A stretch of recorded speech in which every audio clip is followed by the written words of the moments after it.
Assalamualaikum warahmatullahi wabarakatuh. Alhamdulillahirabbil alamin. Sallallahu alaihi huda wa dinil haq lidul wa dinil khaliq kafabillahi syahida. Asyhadu an la ilaha illallah wa asyhadu anna muhammadan abduhu wa rasuluhu allazina nabiyya ba'd. Pujian syukur mari kita panjatkan kehadirat Allah Subhanahu wa taala yang dimana dengan adanya Allah Subhanahu wa taala kita dapat hidup bersama-sama dan kita bisa menonton acara katub yaitu kajian YouTube kita.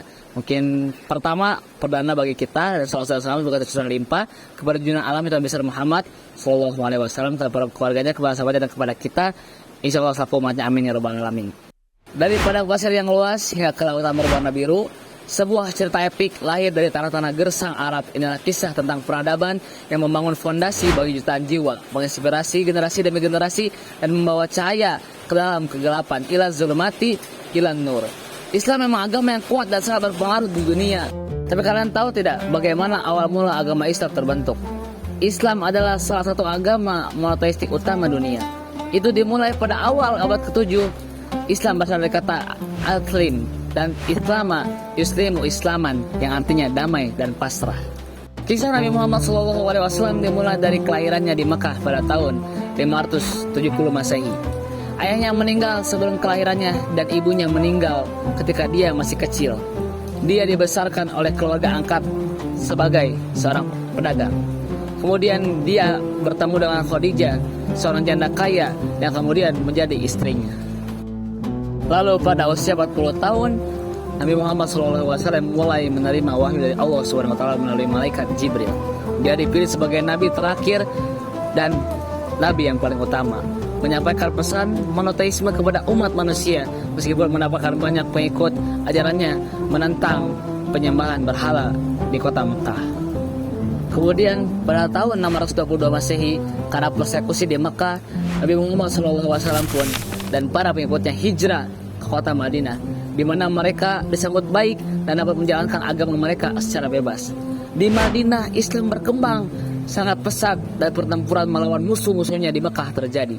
Dan pada akhirnya pada tahun 629 Masehi, Nabi Muhammad SAW kembali ke kota Mekah dengan pasukan dan berhasil menguasai kota tersebut yang disebut Fathul Mekah atau yang disebut dengan penaklukan kota Mekah.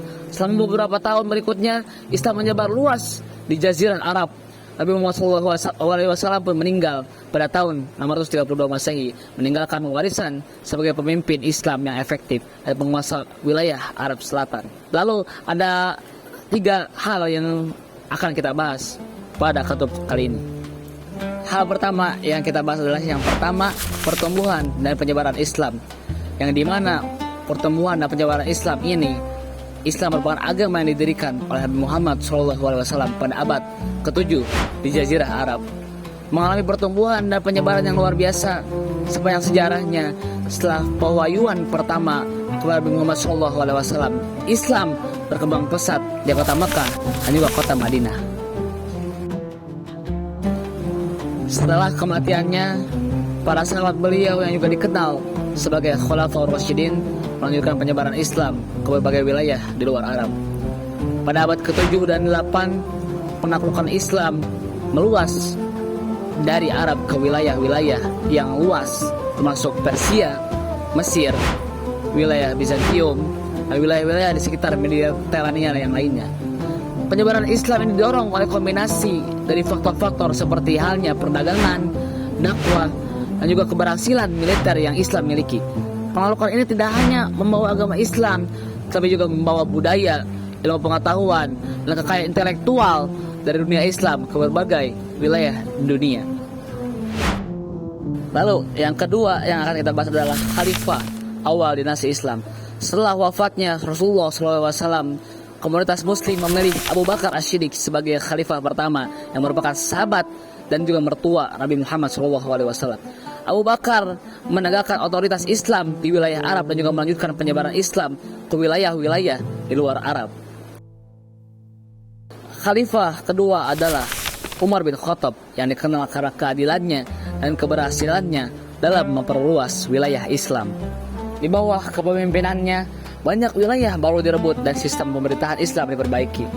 Lalu khalifah ketiga setelah Umar bin Khattab adalah Utsman bin Affan yang memperluas kekhalifahan Islam ke wilayah Persia, Mesir, dan wilayah-wilayah lainnya. Namun masa pemerintahan juga diwarnai dengan konflik internal di antara umat Islam. Lalu khalifah keempat adalah Ali bin Abi Thalib yang juga merupakan sepupu dan juga menantu dari Rasulullah Shallallahu Alaihi Wasallam. Pemerintahannya diwarnai dengan konflik dengan kelompok-kelompok yang menentangnya, yang mengakibatkan pecahnya perang saudara dalam sejarah Islam yang dikenal sebagai perang Jamal dan perang Siffin. Lalu yang ketiga, pencapaian zaman kemasan Islam yang akan kita bahas. Zaman kemasan Islam atau sering disebut sebagai Golden Age of Islam terjadi pada masa dinasti Abbasiyah di abad ke-8 hingga ke-13. Ini adalah periode di mana dunia Islam mengalami kemajuan signifikan dalam ilmu pengetahuan, teknologi, seni, dan juga budaya. Setelah tadi kita membahas 3 hal yang menyangkut tentang sejarah Islam, dan juga kita selanjutnya akan membahas mengenai 4 pencapaian terbesar dari zaman kemasan atau Golden Age Islam. Lalu yang pertama adalah ilmu pengetahuan. Pada masa ini, Muslim membuat kontribusi besar dalam bidang matematika dengan perkembangan aljabar dan trigonometri. Makanya tidak salah ketika kita belajar aljabar dan trigonometri, itu merupakan sejarah dari Islam. Lalu selanjutnya ilmu pengetahuan yang ditemukan oleh Islam adalah ilmu astronomi, yaitu dengan pengembangan astronomi bintang. Lalu ada pula kedokteran, yaitu dengan penemuan dan juga pengembangan konsep-konsep medis, dan juga ilmu kimia tentunya dengan penemuan proses distilasi. Yang kedua ada sastra dan juga filsafat. Para sarjana Muslim seperti Al-Kindi, Al-Farabi, dan juga Ibnu Sina membuat kemajuan besar dalam filsafat, sains, dan juga sastra. Karya-karya mereka banyak diterjemahkan ke dalam bahasa Eropa dan mempengaruhi Renaissance Eropa. Yang ketiga ada arsitektur dan juga seni, di mana arsitektur Islam mencapai puncaknya dengan pembangunan-bangunan megah seperti Masjid Agung Cordoba dan juga Katedral Hagia Sophia di Istanbul. Seni Islam juga berkembang pesat dengan seni kaligrafi, seni mozaik, dan juga seni hiasan yang lainnya. Lalu kita sampai ke yang terakhir, yaitu yang keempat, di mana perdagangan dan juga ekonomi yang sangat berkembang di masa Golden Age Islam. Di zaman kekhalifahan Abbasiyah menjadi pusat perdagangan internasional yang sangat penting, menghubungkan dunia Muslim dengan benua Asia, Afrika, dan juga Eropa. Sistem keuangan Islam seperti bank-bank awal dan juga praktik perdagangan yang adil juga berkembang di zaman Golden Age Islam.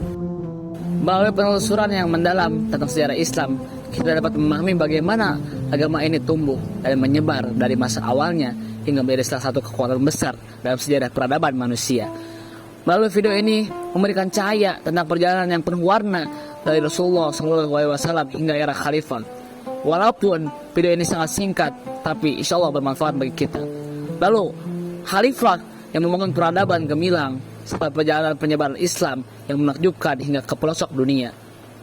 Nah, dengan menonton video ini, kalian jadi tahu kan bagaimana sejarah dan juga penyebaran Islam di dunia. Semoga pengetahuan ini menjadi titik awal untuk lebih mendalami dan juga menghargai kekayaan sejarah Islam yang luar biasa. Amin ya rabbal alamin. Sekian katub yang bisa saya sampaikan kepada kalian semua. Semoga mudah-mudahan bermanfaat. Mari kita membaca doa kifaratul majlis bersama-sama. Subhanakallahumma wa bihamdika asyhadu an la ilaha illa anta astaghfiruka wa atubu ilaik. Terima kasih. Akhirul kalam. Wassalamualaikum warahmatullahi wabarakatuh.